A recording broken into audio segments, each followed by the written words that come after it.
بسم اللہ الرحمن الرحیم۔ السلام علیکم۔ دین اسلام کی معلومات میں آپ سب کو خوش آمدید۔ سوال: خلا کیا ہوتی ہے؟ اسلام میں خلا جائز ہے کیا اور خلا کی عدت کیسے ہوتی ہے؟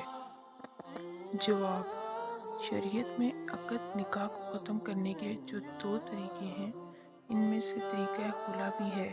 اگر عورت شوہر کے ساتھ رہنے پر راضی نہیں ہے اور شوہر اسے طلاق بھی نہیں دیتا تو اسے اختیار ہے کہ اپنا حق مہر واپس کر کے یا کچھ مال بطور فدیہ دے کر شوہر کو رضامند کر کے خلا حاصل کرے، جیسا کہ ارشاد باری تعالیٰ ہے، جس کا ترجمہ یہ ہے: اگر تم لوگوں کو یعنی میاں بیوی کو یہ احتمال ہو کہ وہ دونوں ضوابط خداوندی کو قائم نہ کر سکیں گے تو دونوں پر کوئی گناہ نہیں ہوگا، اس کا مال دے کر بیوی اپنی جان چھڑا لے۔ خلا کے لیے میاں بیوی دونوں کی رضامندی ضروری ہے۔ اگر دونوں میں سے ایک بھی رضامند نہ ہو تو پھر خلا واقع نہیں ہوگا۔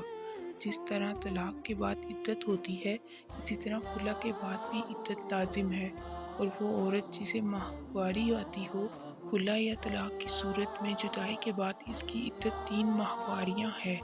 اگر ماہواری نہ آتی ہو تو قمری حساب سے 3 مہینے عدت گزارنا لازم ہے۔ ویڈیو اچھی لگے تو ویڈیو کو لائک، شیئر اور چینل کو سبسکرائب لازمی کریں۔ شکریہ۔